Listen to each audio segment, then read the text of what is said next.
നമസ്കാരം കൂട്ടുകാരെ, ഞാൻ പീറ്റർ ചോൾ. ഇന്നത്തെ വീഡിയോ അതായത് 8/4/2026 വൈകിട്ട് സ്വർണ്ണവില നോക്കുമ്പോൾ സ്വർണ്ണവില വീണ്ടും കൂടിയിരിക്കുകയാണ്. ഒരു ഗ്രാമിൻ്റെ മുകളിൽ 365 രൂപയും ഒരു പവൻ്റെ മുകളിൽ 2920 രൂപയാണ് കൂടിയിരിക്കുന്നത്.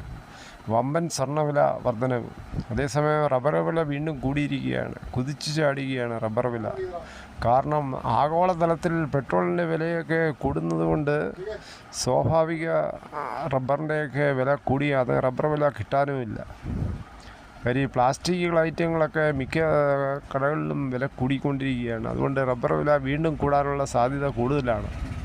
ഇനി സ്വർണ്ണം നോക്കുമ്പോൾ സ്വർണ്ണം 22 ക്യാരറ്റ് 14,100, ഒരു പവന് 1,12,800 അതുപോലെ 24 ക്യാരറ്റ് 15,382. അതുപോലെ 8 ഗ്രാം 1,23,056 അതുപോലെ 18 ക്യാരറ്റ് 11,537, ഒരു പവൻ 92,296. ഇതാണ് വൈകിട്ടത്തെ സ്വർണ്ണവില. സ്വർണ്ണം വാങ്ങിക്കാൻ പോകുമ്പോൾ സ്വർണ്ണത്തിൻ്റെ പരിസ്ഥിതി ഉറപ്പാക്കി വാങ്ങിക്കാൻ ശ്രമിക്കുക. അതുപോലെ റബ്ബർ വില നോക്കുമ്പോൾ റബ്ബർ വില കോട്ടയം ബോർഡ് വില RSS 4 kilo 231, RSS 5 kilo 227, ISN 20 198, latex 60% DRC 158.50. ഇതാണ് വൈകിട്ടത്തെ കോട്ടയം വില. കൊച്ചി വില നോക്കുമ്പോൾ RSS 4 കിലോ 231, RSS 5 കിലോ 227. വിദേശ വില നോക്കുമ്പോൾ Bangkok RSS 4 kilo 259.57, RSS 5 kilo 259.14. ഒട്ടുപാൽ നോക്കുമ്പോൾ 80% DRC ഒട്ടുപാൽ കിലോ 147, 60% DRC ഒട്ടുപാൽ കിലോ 113.25. അഗർത്തല വില നോക്കുമ്പോൾ RSS 4 കിലോ 218, RSS 5 കിലോ 215. ഇതാണ് വൈകിട്ടത്തെ റബ്ബർ വില. നാളെ ഇലക്ഷൻ 2026 ഏപ്രിൽ 9 കേരള നിയമസഭയിലേക്കുള്ള ഇലക്ഷനാണ്. അതിവാശിയേറിയ തിരഞ്ഞെടുപ്പ് തന്നെയാണ്. LDF 3ാം വട്ടം വരണമെന്ന് ആഗ്രഹിക്കുന്നതും UDF അധികാരം തിരിച്ചു കിട്ടണമെന്നുള്ള ആഗ്രഹത്തിലുമാണ്. അതോടൊപ്പം BJP അക്കൗണ്ട് തുറക്കുമെന്നുള്ള പ്രതീക്ഷയിലും ഉള്ള തിരഞ്ഞെടുപ്പാണ്.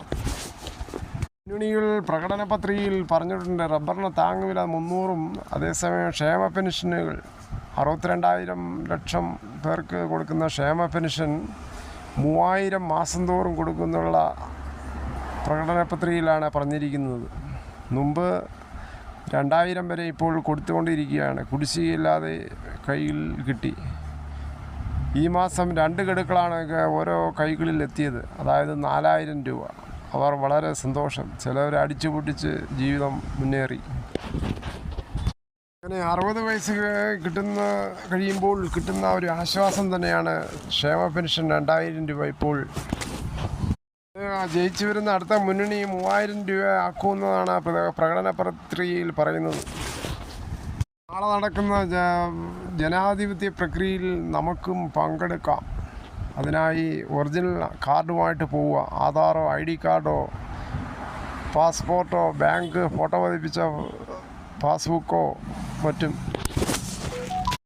ഈ വീഡിയോയുടെ പൂർണ്ണമാകുന്നു. ഇത്രയും സമയം ക്ഷമയുടെ കേട്ടിരുന്ന വളരെയധികം നിങ്ങൾക്ക് ഇഷ്ടമായെങ്കിൽ ഒരു ലൈക്കും, ഒപ്പം നിങ്ങളുടെ വിലയേറിയ അഭിപ്രായം സബ്സ്ക്രൈബ് മറക്കല്ലേ.